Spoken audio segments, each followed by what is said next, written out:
Bienvenidos a este nuevo tutorial del conjunto de números enteros. Hoy vamos a continuar con el estudio del plano cartesiano y sus aplicaciones. Así que empecemos. Vamos a analizar la ubicación de puntos en el plano cartesiano.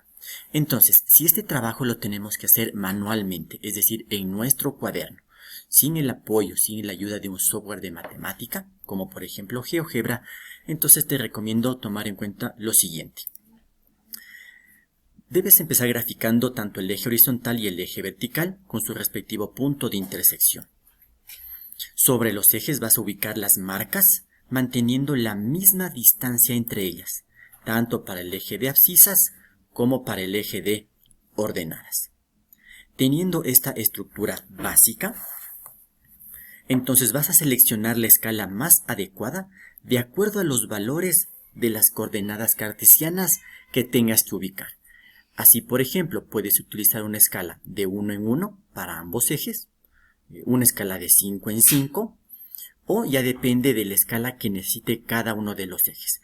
Pero siempre y cuando respetemos que debe haber una sola escala para el eje X y otra escala para todo el eje Y. Con esto entonces resolvamos el siguiente ejercicio. Nos piden ubicar los siguientes puntos en el plano cartesiano, el punto A, B, C y D, y cada uno de los cuales tiene sus propias coordenadas. Recordemos entonces que un punto está definido por dos valores. El primer valor corresponde al eje X y el segundo al eje Y. Por lo tanto, si empezamos con el punto A, sus coordenadas son 2,5. Significa que desde el origen nos vamos a mover 2 puestos hacia la derecha y desde allí nos moveremos 5 puestos o 5 unidades hacia arriba. Y aquí tenemos entonces en este punto la ubicación del punto A. Vamos al punto B. Sus coordenadas son menos 4, menos 3. Que significa que desde el origen nos vamos a mover 4 unidades hacia la izquierda porque el 4 es negativo. La segunda coordenada, menos 3, significa que desde este punto nos tenemos que mover ahora 3 unidades hacia abajo. Y ahí entonces definimos la ubicación del punto B y escribimos su nombre. Vamos a analizar el punto C. Sus coordenadas son menos 2,5. Significa que desde el origen tengo que moverme primero hacia la izquierda, puesto que el primer valor es negativo. Nos movemos 2 unidades hacia la izquierda. Y ahora, desde esta ubicación, nos vamos a mover 5 unidades hacia arriba. Y aquí tenemos entonces ubicado el punto C. Y finalmente el punto D, de coordenadas 5, menos 6.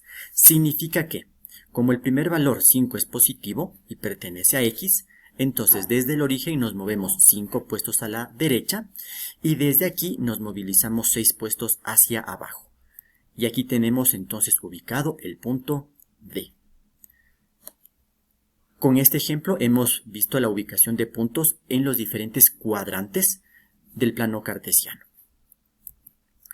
Ahora veamos este ejemplo. Nos piden ubicar los siguientes puntos, el punto E, F, G y H. Y como puedes ver en estos ejemplos, una de sus coordenadas es 0. Recordemos nuevamente que todo punto tiene dos valores en sus coordenadas. El primero corresponde a X y el segundo corresponde a Y. Entonces, para analizar el punto E, nos dice que la primera coordenada es 0, significa que del origen no tengo que moverme ni a la derecha ni a la izquierda, nos quedamos en el origen. Y de aquí entonces nos movemos 5 unidades hacia abajo, porque la segunda coordenada es negativa. ¿Sí? Y en esta ubicación tenemos ya el punto E.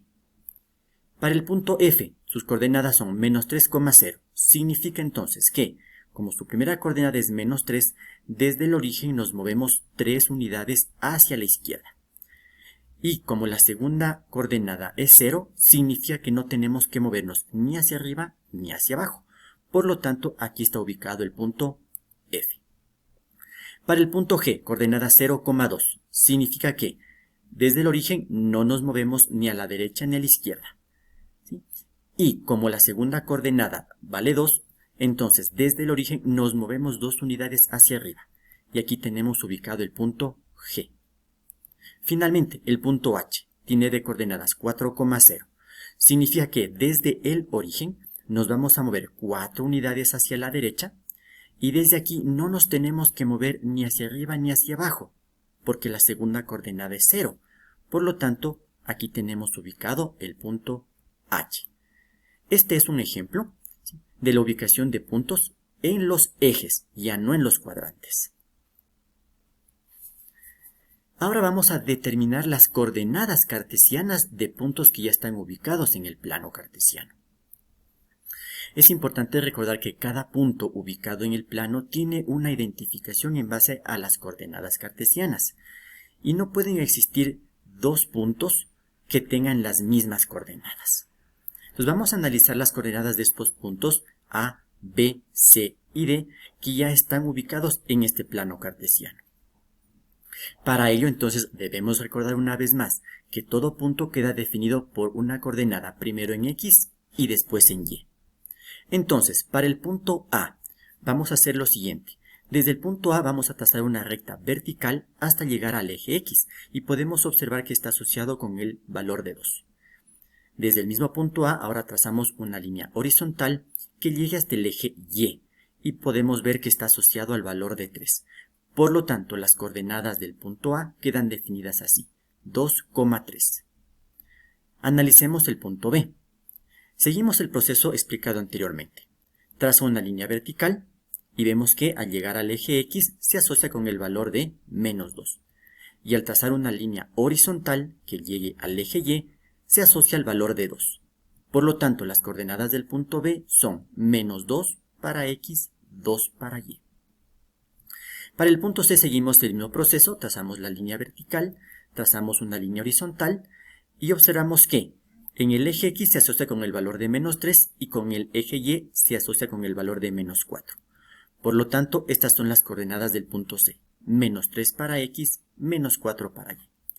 Y finalmente para el punto D, siguiendo el mismo proceso, trazamos una línea vertical, trazamos la línea horizontal.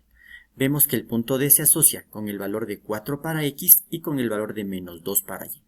Por lo tanto, las coordenadas del punto D quedan definidas así, 4, menos 2.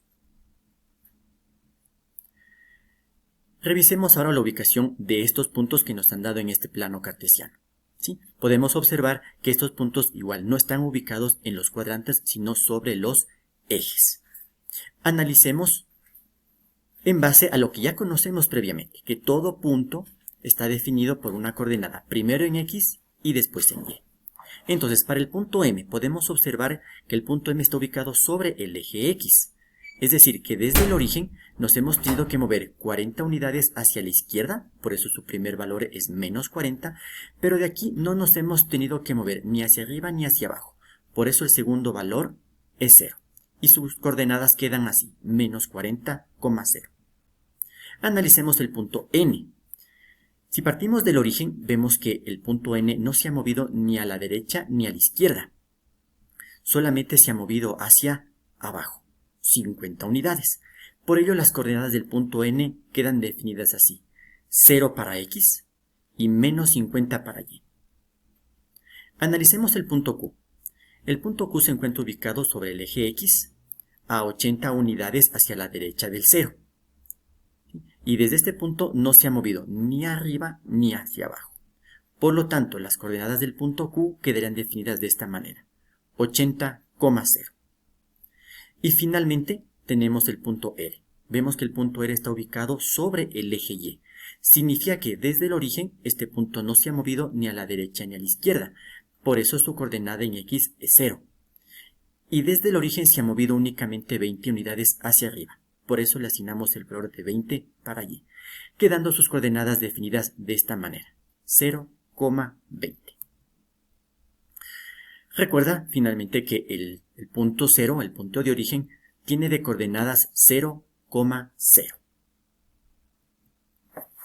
Bien, con esto hemos terminado las aplicaciones del plano cartesiano. Te agradezco mucho por la atención nuevamente brindada. Cuídate mucho y hasta un próximo tutorial.